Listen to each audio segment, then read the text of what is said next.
Back, everybody. The situation in Puerto Rico after Maria is still very dire. Much of the country remains without power, and the recovery is moving very slowly. And as more and more families are actually able to escape the misery, they're flying here to South Florida, and that means a big influx of students into our schools.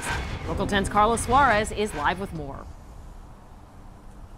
Some 100,000 Puerto Ricanos live in Miami-Dade County, and that's a figure that is expected to grow with families relocating not only from the island, but from other cities in Florida, including Tampa and Orlando.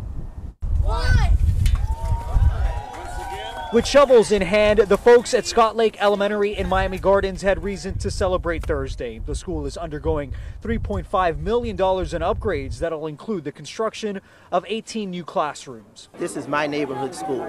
My children attended the school in elementary school about 25 years ago. The new school year brought more students into classrooms across South Florida, and enrollments are still growing. That is, as more and more families come to Florida from hurricane-ravaged Puerto Rico. We have a long history tradition of welcoming kids from other countries. Puerto Rican kids happen to be U.S. citizens. At least 90 students from the island have enrolled in Miami-Dade. That's up from 30 just days ago. And in Broward, it's 128 students. They have been quickly adapting to our schools.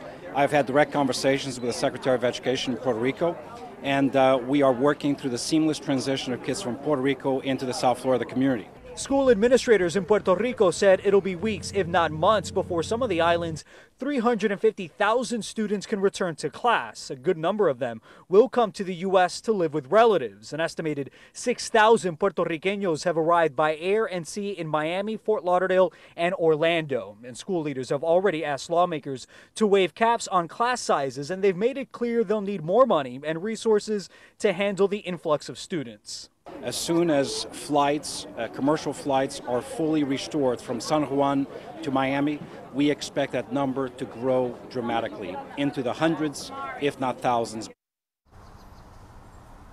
All right, now there is talk amongst officials on the island about sending teachers to the U.S. to help with that influx of students. Of course, schools in Miami-Dade and Broward are no stranger to helping people from countries where there was a disaster. We welcome students here in South Florida after the earthquake in Haiti. What makes this situation unique, some administrators believe, is that a lot of these people that will be moving to South Florida could ultimately end up making their home permanently here.